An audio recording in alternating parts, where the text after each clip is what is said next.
Before we start this podcast, I'd like to give a shout out to my sponsor, Jalen Abrams. You can check him out on www.jelanabrams.com. He makes beats and he does anything with music. Also, if you'd like to contact me, my information is on richardjowers.com. That's Richard, JOWERS.com, or Jowers, WBB, on any social media platform. Thank you.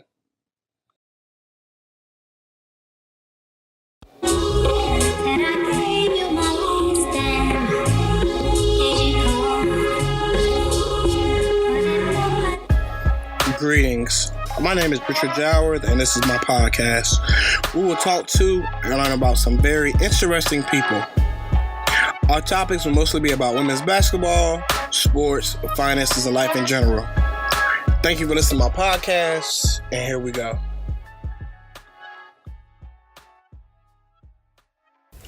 I'm here today with Mike Bland, Virginia Team Loaded girls basketball program. He is Virginia resident, and he coaches the girls 17U team. Mike, how are you today? I'm doing all right. Can't complain. How about yourself? I'm great, man. I'm down here in Alabama. It's so hot. It's like 99, but I'm going to make it through the day. All right, Mike. So today we're going to ask you a couple of questions about yourself and about the Team Loaded program. The first question I want to ask you, I know you started at the high school level, but how did you get into women's basketball? Really, finishing up school at Norfolk State, I was actually with the boys out at Maury High School and Blair Middle School out in Norfolk. And really, when the position came open back in my alma mater at LC Bird back in Chesterfield, I just jumped at the opportunity to be on the JV. Just because it was open, learn something new, and learn from some coaches that I knew for a long time, me being at school. So once I got in through there, it just kept rolling from there, jumping into AAU shortly after with a few kids I had at my high school, and just kept going. Okay. That's what's up, man. I know that's kind of how mine started. I came out of college from playing football, and I actually helped with the girls program at school, but I got into Raleigh, and I kind of seen girls playing at the school I was coaching at. I was coaching the boys and the girls, actually, and it just kind of took over. Can you tell me about the Team Loaded organization, and how did you guys start, and where do you see you guys, you girls, in the next few years? Really how it started, coaching at John Marshall, having Coach Ty White there, the overall program director, and the founder of the boys, just having them there, me and a guy named Travis Richardson was just always at them. More of Richardson was always at them about starting a girls program, and kept shutting us down, saying, no, not yet, no. And then finally in 2016, like January 2nd or January 3rd, finally got a call, and, we got the okay to go ahead and start a girls program. It was the first year for the Adidas Uprising for the girls gauntlet period. And once I got that call, I just went out and do what I do and recruited the best girls possible, ones that fits our schemes and our belief around Chesterfield, really around the whole Virginia area. We recruited statewide and tried to get the best girls possible that fit our schemes. As far as where we're trying to take the program, we're just trying to take it to the highest heights possible,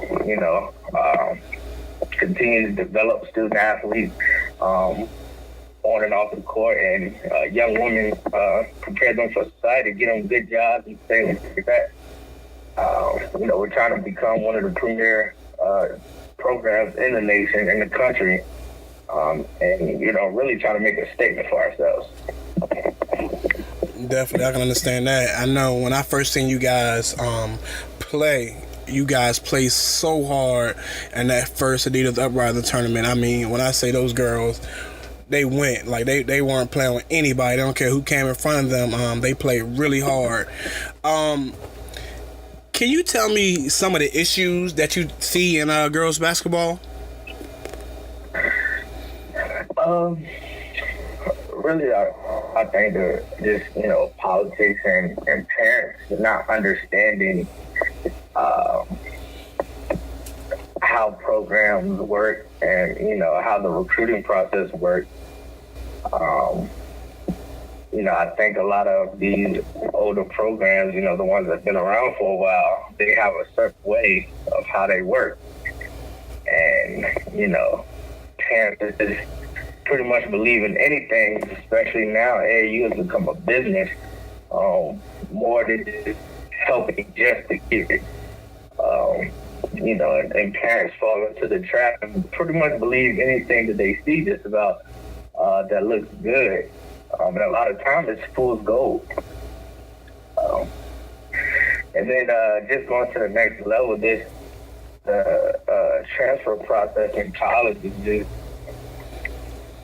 unbelievable right now. There's such a high rate, and it stems all the way down to AAU. So switching programs every year with AAU goes all the way up to college. Now they're switching programs if they don't like one thing that they see. If things don't go their way. So it's a big umbrella of problems. Definitely. So you've had a couple of girls go to college. You put in a couple of girls in the last couple of years. What kind of advice do you give to your girls about choosing a college? Building a relationship with, those coaches that are recruiting you. Make sure you are getting the actual genuine coach, a coach that's going to put you first, that's going to help you succeed on the court, that's going to get you better, and someone that's going to be there in the long haul after school, help you find a job, make sure they stay on you and make you a better person. Going off to the college ranks, also make sure you go into a school that has your major, that has a high rate for jobs when you graduate. I know a lot of kids now, they see D1 on TV, and that's automatically what they want, just because that's what they see. So if a kid has one D1 offer but has like 4 or 5 D2 offers, and the D2 schools have your major, but the D1 school don't, you're going to go to the D1 school just because it's D1, and then just pick anything, and end up being miserable. My advice is just go to the school, one that puts you first, that makes you a priority, and then go to the school that has your major, and that's going to make you a better person. Because at the end of the day, girls basketball doesn't make that much money. So it's about life after basketball. A lot of people don't understand that. Okay. Can you give me some characteristics you think make a good girls basketball player? Having a high IQ. Okay. I think that's one of the biggest things. A lot of these, you talk to young females nowadays, a lot of them don't even watch basketball. Yeah. So I think having a high basketball IQ is a big one. Is the biggest one for me. And I think that takes care of a lot. I've had kids that has a high basketball IQ but not the most athletic, but they outplay the other kids just because of their IQ on the floor. Okay.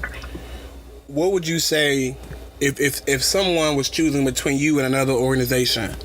Why should that girl choose the Team Loaded organization over any other organization in Virginia or any other surrounding states? I would say because it's more than basketball with us.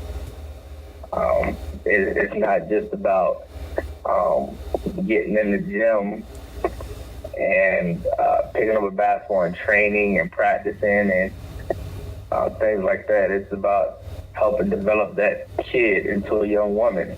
About helping her make life decisions.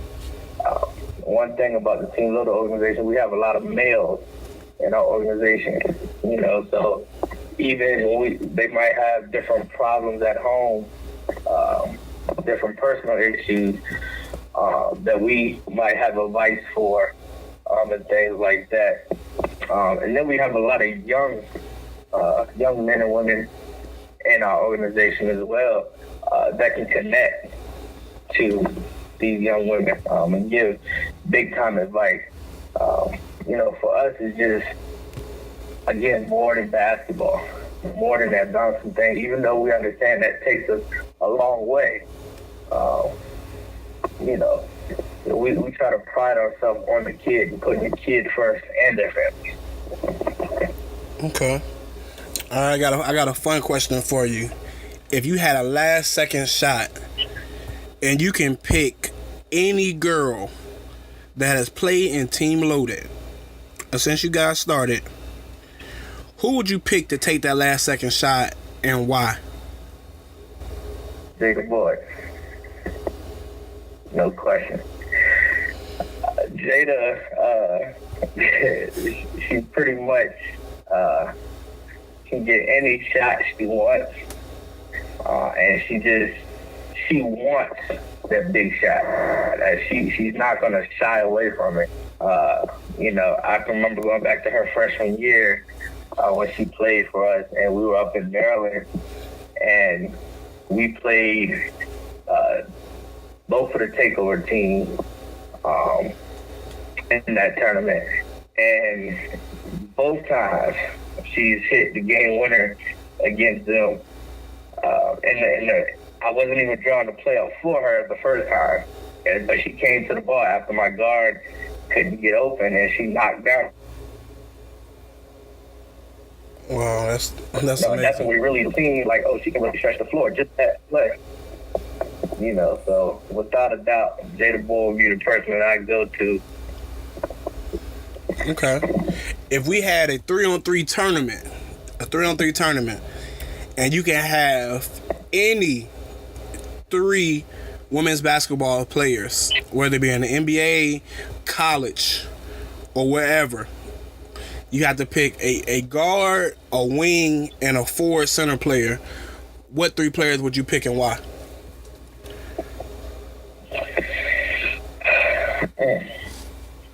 That's tough. That's tough.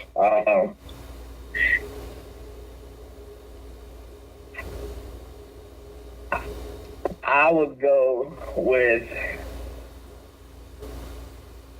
I'll pick a high school kid right now, and I'd go with Ashley Owusu. Mm-hmm. I'm a big fan of that kid. Yeah, she's a beast. Just with her body size, her ability to get any shot she wants, and then her vision sets her apart from a lot of guards as well. But just her size, her shooting ability, I mean, she's the whole package. She would be my guard. Of course, I think I would have to go with. It's a tough one between Maya Moore and Tarazi, but I think I'm gonna go with Maya Moore. And then last, I'll go with Elizabeth Williams.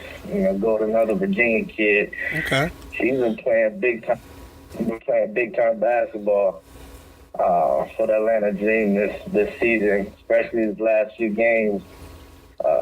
They went on a seven-game win streak not too long ago, and she's been just playing out of her mind. And her ability to come off that pick and roll, I think her and Ashley Owusu would make an incredible combination. If you help off having Maya Moore on that wing, would be something special. That would be my first. Definitely Duke product, Princess Anne product. Yeah, she's really good, man. I remember seeing her play down at Duke. Oh my God, she was such a beast, and it made no sense, man. And Maya Moore, you know she's awesome, and I definitely echo your sentiments on Ashley Owusu, man. Like, she's a beast. Like, it's nobody built like her. Definitely in the high school game, man. Honestly, besides the Boomer K, like, I don't see anybody at the college level that's built like her either, man. She's just different. Like, I don't see anybody that plays like her either, man. She's gonna be a beast, I believe. Yeah, man. But definitely. So I had one more question, man. What do you see if someone was to speak about Mike Bland? What words would they use to describe you, man, and your passion for basketball? Relentless. Okay. I think, they would say he's a relentless hard worker, and he puts the kids first. A lot of times, I think being with these shoe company teams, things like that, a lot of us, we might get lost here and there. And I'm not just putting it on everybody, but at the end of the day, after all the recruiting is done, after we get our roster together, it's just about the kids at that point. I like to support, especially the Virginia kids. I sit on everybody's sideline. With all the programs in Virginia, whether it's Boo, Fairfax, Crossover, Cap City, Virginia State. So I'm a big supporter as well. And I just put the kids first, and I like to work hard. And I think that's what I want my legacy to be if I was to lead this earth tomorrow. So I think that's what they would say. That's what I hope they would say. Well, thank you, Mike, for speaking with us today. I just want everybody to know that I didn't give Mike no kind of prep. I just called him and said, hey, we doing a podcast today. He said, cool. Asked me the questions, and he went right from the top of his head, man. So definitely shout out to you, the Team Loader organization, man. And if there's anything you want to say to anybody here, go ahead. It's your time to do it.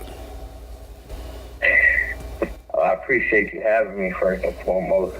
Our relationship goes a long way now, a few years. I appreciate the call, always thinking of me. Team Loader organization, we appreciate it. I hope everybody's doing well up there, getting up for this next school year. Hit them books first, hit the basketball second. Student athlete can't go nowhere without them books. All right, again, I appreciate you having me. Okay. Okay, Mike.